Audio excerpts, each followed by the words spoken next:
सुप्रभात बच्चों, मैं आपकी हिंदी की शिक्षिका लक्ष्मी। आज हम लोग संत कबीर एवं रहीम के दोहे पढ़ने जा रहे हैं। इससे पहले हम लोग 3 दोहे पढ़ चुके हैं। 3 दोहा हमारा कौन सा था? दुख में सुमिरन सब करे, सुख में करे न कोई, जो सुख में सुमिरन करे तो दुख काहे को होए, और निंदक नियरे था अब कस्तूरी कुंडली बसे। तो 3 हमारे दोहे हो चुके हैं। कक्षा 6 से बच्चों पाठ 10 का आज हम लोग दोहे पढ़ने जा रहे हैं। 3 दोहे हो चुके हैं, तो आगे के दोहे हम लोग पढ़ते हैं। चलिए बच्चों, तो सबसे पहले हम लोग कठिन शब्द देख लेते हैं। पोथी का अर्थ होता है पुस्तक। मुआ का अर्थ होता है मृत्यु को प्राप्त होना। मुआ का अर्थ होता है मृत्यु को प्राप्त होना। पंडित का अर्थ होता है विद्वान। जैसे पंडित लोग होते हैं तो हम लोग उनको बहुत ही ज्ञानी मानते हैं, विद्वान मानते हैं ना, तो उन्हें विद्वान। आखर का अर्थ होता है अक्षर, जो हम लोग लिखते हैं। सो का अर्थ होता है, इस दोहे में सो का अर्थ है वह। गढ़ी गढ़ी का अर्थ है बना बनाकर। किसी चीज को हम लोग बनाते हैं ना, संवारते हैं, उसको कहा जाता है गढ़ी गढ़ी, मतलब बना बनाकर। शीश, शीश का अर्थ होता है सिर, सर, हमारा सर। काढ़े का अर्थ होता है दूर रहना, किसी बुराई गंदगी किसी से दूर रहने की बात यहाँ की गई है। खोट का अर्थ होता है बुराइयां, मतलब उस इंसान में कितनी बुराइयां, कितने खोट है, हम लोग ऐसा शब्द का प्रयोग करते हैं ना, तो उसे कहते हैं बुराई। सहार का अर्थ होता है सहारा।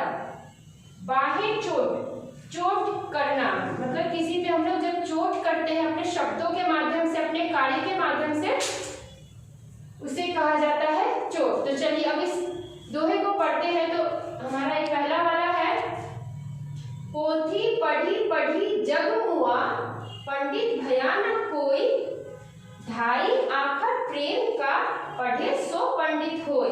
तो पहले सबसे पहले इसके अर्थ जान लेते हैं बच्चों।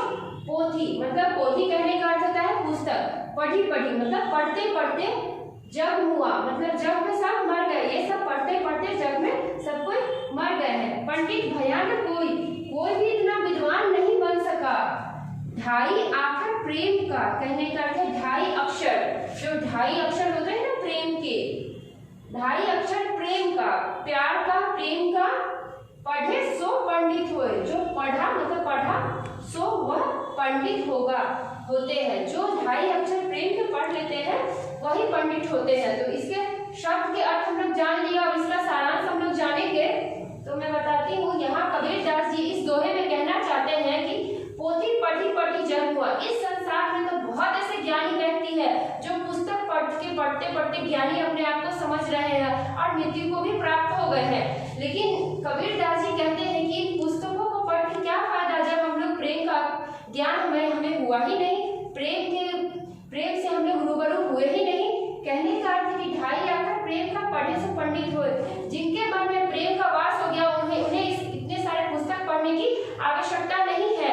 मतलब हम लोगों को प्रेम के ज्ञान की आवश्यकता होना सबसे ज्यादा जरूरी है। इस मोटी मोटी पुस्तकों को पढ़ के कोई फायदा नहीं होने वाला है। इस संसार से हम लोग चले ही जाएंगे। तो इस संसार में हमारा क्या बच जाता है? हमारा प्रेम, हमारा व्यवहार, हमारा संस्कार ही बच जाता है। तो हम लोगों को अपने प्रेम से, अपने स्वभाव से दूसरों की सेवा करनी चाहिए, दूसरों की सहायता करनी चाहिए, प्रेम बनाकर रखना चाहिए, ईर्ष्या मन में नहीं आने देना चाहिए, लोभ नहीं होना चाहिए। यहाँ पे इस बात को कहा गया है कि पुस्तक पढ़ने से ही मात्र हमें अगर ज्ञान हो जाता तो प्रेम नाम की कोई वस्तु ही नहीं होती, कोई चीज ही नहीं होती, है ना। प्रेम क्या है? एक भावना है जो हम दूसरे के समक्ष प्रस्तुत करते हैं, दूसरे की समझते हैं। जब हम दूसरे की बातों को, दूसरे की भावना को नहीं समझ सकते तो इन मोटी मोटी पुस्तकों को पढ़ने का कोई फायदा नहीं है, यह व्यर्थ हो जाता है। तो कबीरदास जी इसके बहुत ही खिलाफ थे कि आप मोटी मोटी पुस्तकों को पढ़ के ज्ञान का भंडार हासिल कर सकते हैं। तो ऐसा कुछ नहीं है, क्योंकि आप जब तक प्रेम को हासिल नहीं करेंगे तो ये मोटी मोटी पुस्तकें भी व्यर्थ कहलाएगी। इसीलिए इन पंक्ति में बहुत ही सुंदर पंक्ति है। ये जो दोहे हम लोग पढ़ रहे हैं, बहुत अच्छा दोहा है जिसको हम लोग पढ़ रहे हैं। आप लोग इससे पहले भी इसको पढ़े होंगे, लेकिन इसके वास्तविक अर्थ से रूबरू आज हुए होंगे कि हाँ, हम लोगों को अगर हम लोग पुस्तक पढ़ रहे हैं लेकिन उससे हम लोग खुद को नहीं जोड़ रहे हैं, उससे उसको समावेश नहीं कर रहे हैं, तो उसका कोई फायदा नहीं है। एक लाइन पढ़कर आज हम लोग उसको भूल जाएंगे, अपने जीवन में उसका उपयोग ही नहीं किया तो क्या फायदा। वही कबीरदास जी कह रहे हैं कि आप लोग उस चीज को पढ़िए, लेकिन अपने जीवन में भी उस चीज का प्रयोग कीजिए, दूसरे की सहायता कीजिए। पोथी पढ़ी पढ़ी जग मुआ, पंडित भया न पंडित हो। यहाँ कबीरदास जी कहना चाहते हैं कि जो व्यक्ति प्रेम के अक्षर को पढ़ लेता है, प्रेम का ज्ञान उसे हो जाता है, वही पंडित कहलाता है, वही विद्वान कहलाता है। तो इसको आप लोग अच्छे से लिखेगा कि इस दोहे में कबीरदास जी कहना चाहते हैं कि मोटी मोटी पुस्तकों को पढ़कर कोई विद्वान नहीं बन सकता जब तक उसे प्रेम का ज्ञान नहीं होता है। जिसे प्रेम का ज्ञान होता है वह विद्वान बनता है। ठीक है, तो इसको और अच्छे ढंग से आप अपने शब्दों के माध्यम से इसे बहुत अच्छे ढंग से लिख सकते हैं। ठीक है बच्चों, चलिए दूसरा। और एक बात मैं कहना चाहती हूँ कि जब मैं आपको गृह कार्य देती हूँ, मैं कहती हूँ कि यह आपका वीडियो सेशन है, इसमें आप लोगों को यही गृह कार्य है, ये आप लोग को लिखना है, भेजना है इवनिंग में, तो आप लोग ये दोहे मात्र लिखकर भेज देते हैं। मुझे ये नहीं चाहिए, इसके अर्थ आप लोगों को लिखने हैं। जैसे मैंने यहाँ 3 दोहा लिखा है, तो तीनों दोहे के अर्थ आप लोगों को अच्छे से सारांश के साथ लिखना है। ठीक है बच्चों, सबसे पहले आप लोगों को लिखना है कि इस दोहे में आप लोगों ने क्या समझा, जो मूल बात क्या है उसे 3-4 लाइन में आप लोगों को लिखना है। उसके बाद इसकी व्याख्या करनी है, उसके बाद विशेषण लिखना है। ठीक है बच्चों, इसमें कौन सी भाषा है, मेन कौन से विषय के बारे में कहा गया है, कौन सा ऐसा शब्द है जो आपको काफी प्रभावित किया हो, ऐसे आप लोगों को अच्छे ढंग से लिखना है, जो देखने में खूबसूरत लगे, अच्छा लगे, और अच्छे हैंडराइटिंग में लिखना है, गंदे तरीके से नहीं लिखना है। दूसरा नंबर हम लोग पढ़ेंगे, गुरु कुम्हार शीश कुंभ है, गड़ी गड़ी काढ़े खोर, भीतर हाथ सहार दे, बाहर बाहें चोर। तो सबसे पहले हम लोग इसके अर्थ जानेंगे। यहाँ गुरु का अर्थ यहाँ पे भगवान से लिया गया है और गुरु से लिया गया है। गुरु कुम्हार जो है, यहाँ पे कुम्हार जो होता है ना, जो मिट्टी के घड़े बनाता है, तो कुम्हार जो है उसे गुरु की संज्ञा दी गई है। ठीक है बच्चों, यहाँ पे एक दूसरे अर्थ को व्यक्त किया गया, उसे अच्छे से समझिएगा। गुरु कुम्हार, जो यहाँ पे कुम्हार है जो मिट्टी के घड़े बनाता है, उसे गुरु कहा गया है। शीश कुंभ, यहाँ पे देखिए, शीश का अर्थ है सिर, कुंभ कुम्हार जो घड़े बनाता है, गड़ी गड़ी का अर्थ होता है बच्चों, मतलब उसे गढ़ता है, बहुत अच्छे ढंग से वो उसको गढ़ता है।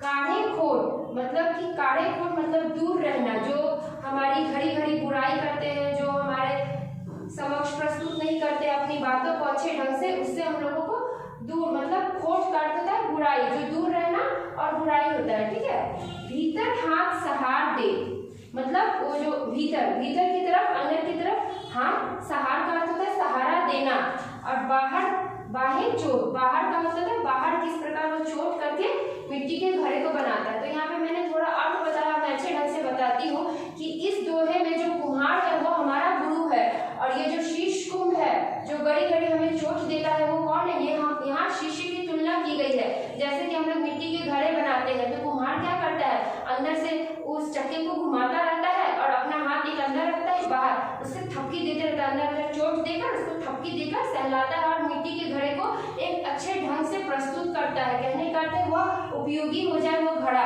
तो यहाँ पे गुरु जो है कुम्हार है यहाँ, और जो वो मटका है जो यहाँ पे बनाया जा रहा है वो कौन है, शिष्य है। तो यहाँ पे गुरु और शिष्य के संबंध में कहा गया है कि जिस प्रकार गुरु हमारे बुराइयों को थपकी देकर बाहर भगा रहा है, उसे हम लोग अच्छे से ग्रहण करना चाहिए। यहाँ पे गुरु जो होते हैं वो हमें डांट डपट भी देते हैं, हम लोग पे गुस्सा भी करते हैं, लेकिन हम लोगों को इस चीज पे गुस्सा नहीं करना चाहिए, हम लोगों को इसे अच्छे से सकारात्मक रूप में लेना चाहिए कि गुरु ही हमारी अच्छे से हम लोगों को संवार सकते हैं। कहा, एक दोहा भी है इनका, कबीरदास जी का, कि गुरु गोविंद दोय खड़े काको लागो पाव, है ना, कि अगर भगवान और गुरु खड़े हैं तुम्हारे सामने तो तुम किसको सबसे पहले प्रणाम करोगे। तो कबीरदास जी किनको कहते हैं प्रणाम करने के लिए, गुरु को ही कहते हैं कि गुरु ही जो होते हैं हमारे भगवान होते हैं, क्योंकि वही हमें सही रास्ता दिखाते हैं। तो यहाँ कुम्हार के द्वारा कबीरदास जी कहना चाहते हैं कि जो कुम्हार है, जो हमारे गुरु है,